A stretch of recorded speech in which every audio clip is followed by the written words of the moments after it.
Hi, I'm Mr. Loomis. Welcome back for our next lesson. We're going to shift away from foreign policy and ask a simple question. Who are we? That is to say, what kind of people live in America? Let's see today's topics to get a sense of what we'll be learning. We'll start with a brief overview of our racial makeup and how we compare to other countries around the world. Then, we'll spend some time thinking about how immigrants have changed America because, just like 100 years ago, immigration has been having a big impact on our country over the past few decades. We'll also talk about people who are moving from one place to another inside of the country, and especially about a place called the Sun Belt. Finally, we'll learn about the generations of Americans alive today, the baby boomers, Gen X, the millennials, and Gen Z. Let's get started. The United States is the third most populated country in the world, with about 331 million people in 2020. But it only makes up about 4.5% of the world's total population. Even though the number of people in the US has more than doubled since 1950, it is still much less than China and India, which have more people than any other country. The US is changing a lot as it grows, especially in terms of the different races and ethnicities of its people. White Americans, who have always been the largest group, are expected to become less than half of the population by 2050. This means that the US will be a country where no single group makes up more than half the people. When this happens, America will be a majority-minority country. 6 states, including Hawaii, New Mexico, California, Texas, Nevada, and Maryland, are already like this. Although there are more and more people from different ethnic and racial groups, white people still will be the majority of the elderly population. Meanwhile, the proportion of Hispanic people in the US is growing and is projected to be about 25% of the population by 2050. The other groups of people in the US are mostly staying the same, but there are more and more people who are mixed race, and they are expected to be about 20% of the population by 2050. One reason we're becoming more diverse is because of immigration. We've talked a lot about immigration in our course, since immigration has been an important part of the United States' history. And we're living in a time when immigration is reshaping our country yet again. There are 4 main principles of American immigration policy. One is reunification, or to reunite families so that they can live together in the US. Another is to admit immigrants with special skills to help fill job shortages and drive innovation. Protecting refugees who are fleeing from danger in their home countries is also important. Lastly, the diversity of admissions by country of origin is recognized as important for the melting pot of cultures in the US. Mexico, China, the Philippines, India, the Dominican Republic, Cuba, and Vietnam are the leading source countries for legal immigrants. California, New York, Texas, Florida, Illinois, and New Jersey are the main states where legal immigrants go to live. Immigration has been an important part of our population growth. About 1/3 of all growth is because of people moving to the United States. Rules about who can come to the US legally have changed a few times over the years. In 1965, the Immigration and Naturalization Act got rid of limits on how many people could come from each country, which has led to much more diversity, especially in places where immigrants have settled. People have strong feelings about immigration. Most people agree that we should let families stay together, welcome people with useful skills, help refugees, and make sure we have people from many different countries. But people don't agree on how to make these things happen. Some people think we need more people to come to the US, while others think we need to be more careful about who comes. Immigration will probably stay an important topic for discussion and debate in the future. In the history of the United States, immigration has been a big issue that has caused arguments and problems. There are some people who think that the people who already live here should have more rights than people who are new to the country. This is called nativism. In the past 30 years, there have been several times when nativism caused trouble in the United States. One example of nativism in the United States was a law in California called Proposal 187. It was made in 1994 and said that people who were in the United States without permission couldn't use public services. This meant they couldn't go to public schools, get non-emergency medical care, or use other services. In the end, Prop 187 was rejected in court and never implemented, But it showed that some people in California and other places didn't like immigrants. Another example of nativism in the United States became more common during the COVID-19 pandemic. Some people blamed Asian Americans for the disease, and attacks and prejudice towards Asian Americans has increased. Nativism happens in other parts of the world too, and sometimes it affects the United States.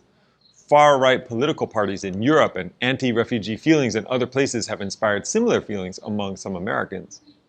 Some of the things President Trump did, like the Muslim ban, the wall on the border with Mexico, and separating families at the border, were criticized by some as nativist. Unfortunately, the alt-right movement in America grew and became more public during Trump's term in office. It's not just people coming from other places that affects our country. Internal migration is also important. Internal migration is when people move within their own country. This has happened a lot in the United States. People move to different parts of the country to find better job opportunities, better weather, or for other reasons. Some famous examples of this include the Okies in the 1930s and the growth of suburbs in the 1950s. Recently, a lot of people have been moving from the north to the south. The Sun Belt is a region in the southern and western parts of the United States that has been growing over the past few decades. People are moving to the Sun Belt for jobs and better weather. Places like Florida and Arizona have warm climates that are attractive to retirees and others who don't like the cold winters of the north. The growth of industries like technology and finance in cities such as Austin, Texas, and Atlanta, Georgia, have helped make the Sun Belt more popular. Phoenix in Arizona is the fastest growing metropolitan area in the country. Some people, called snowbirds, live in the north during the summer and then move south for the winter. Many of these snowbirds are retirees or people with vacation homes. Military bases are another reason people move within the country. Many bases are in the southern part of the country where there is no snow, which makes it easier for the military to operate year-round. The military is a big employer. Where bases are can have a big impact on the local economies. Many service members and their families choose to stay in the area around the base after their service ends, which helps the population grow. Changes in the economy, like factories closing in the Rust Belt, have also made people move southward for new opportunities that don't involve manufacturing. The shift in population from the north to the south has also changed politics. The South has traditionally been more conservative than the North and has more political power now. Southern states and leaders from the South are playing a bigger role in politics. The Sun Belt has not only grown because of internal migration, but also because of immigration, especially from Hispanics coming north from Latin America. Sometimes people from the North and Hispanic immigrants have different values, cultures, and political opinions, which makes the Sun Belt one of the more politically interesting and dynamic regions in the country. Let's finish today by learning about the major age groups or generations of Americans who are sharing our great country today. The baby boomers are the generation of Americans born between 1946 and 1964. They're the biggest generation in America. Up until that time, there were about 76 million individuals. The baby boomers grew up during the 1950s and 1960s, which you already know about. It was a time of enormous change in society. The baby boomers had a big effect on American culture and the way society works. They were known for being optimistic and had big ideas for how things could be better. Many of them became leaders in movements for civil rights, against the Vietnam War, and for women's rights. At first, the baby boomers trusted and supported the government because things were going well. But during the 1960s and 70s, that trust started to decline because of the Vietnam War, protests for civil rights, and scandals such as Watergate.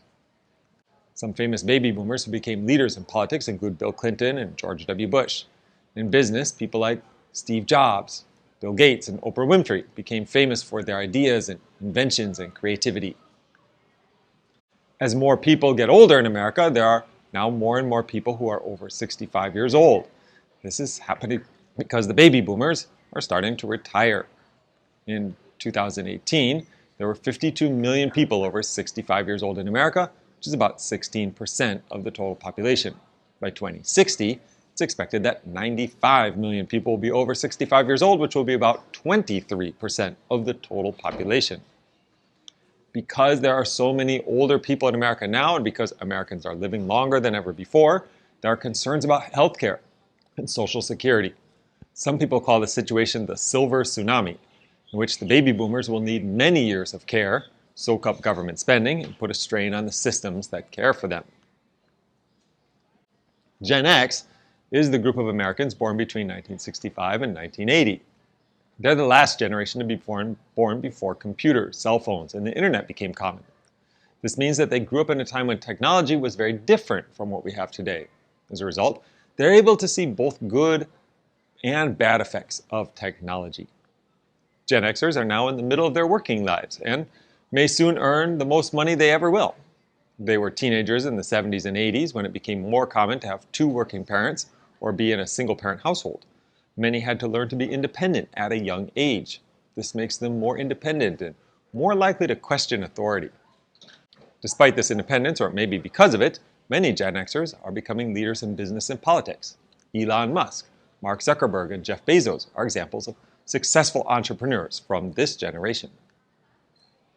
The millennials, also called Gen Y, were born between 1981 and 96. They're the first generation to grow up with computers and the internet, so they're comfortable with technology. Millennials became adults around the time of the new millennium, so they're often seen as optimistic and ambitious. Millennials grew up in a much more diverse America than their parents and grandparents did. Because of this, they value diversity and are accepting of different backgrounds and cultures. Another thing that makes millennials different is that they trust the government more than older generations. They believe in working together to solve problems and often get involved in politics. Some of the most dynamic politicians today are of this generation. Many millennials graduated from college during a tough job market and struggled with financial insecurity. Despite these challenges, they're known for their positive outlook towards business and their determination to achieve their goals. Gen Z, also known as Zoomers, were born between 1997 and 2012. For women of this generation, education and career advancement are often priorities before starting a family. For the first time ever, the average age when women have their first child has risen to 25.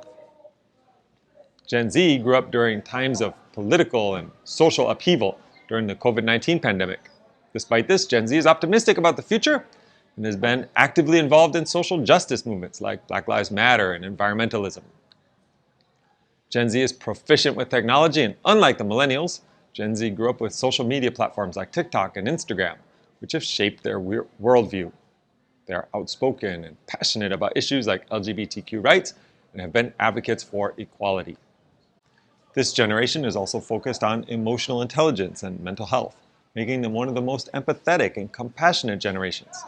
They've produced prominent figures such as Greta Thunberg, Simone Biles, and Billie Eilish. Although Gen Z are growing up in a world of challenge and uncertainty, they have the potential to become one of the most influential and intelligent generations in history. Generation Alpha, the generation after Gen Z, includes those born from 2010 to 2025 in the future. And they're the children of Gen X and Millennials, and are often called digital natives because they grew up in a world where technology is everywhere. This generation is comfortable with technology from a young age and is more tech-savvy than any generation before them. Many are learning how to use mobile devices and apps before they learn to read. We don't know what the future holds for Generation Alpha, but because they're still very young. However, as they grow up, we may see some of their unique characteristics become more apparent. It'll be interesting to see how they navigate the world that is constantly changing and evolving. While we cannot predict the future, we know that technology will continue to play a significant role in their lives. And that concludes today's lesson. Before we go, let's recap our big ideas. Immigration has a big effect on the country. In choosing who gets to move to America, we try to keep families together, let in immigrants with special skills, protect refugees, and promote diversity. Not everyone agrees on what is best when it comes to immigration, and there are some who are deeply prejudiced against immigrants. The Sun Belt is an area of the country in the south from California to Florida. It's been growing in population. This has caused and will continue to cause political and cultural change. There are 4 major generations of Americans alive today. The baby boomers are a huge group and are mostly retired now. They are skeptical of the government, and we are worried about what will happen as they need health care and support in their old age. Gen X is the last generation to grow up before computers and cell phones. They're known for their independence, self-reliance, and tendency to question authority. Gen X is the generation that's are going to be in the country's leaders for the next few decades. The millennials are considered to be the first digital natives. They value diversity and inclusivity and are confident, positive, and hardworking, even though they lived through some tough times. Gen Z is our country's teenagers. They grew up during the COVID-19 pandemic and are experts with social media. They're one of the most active generations.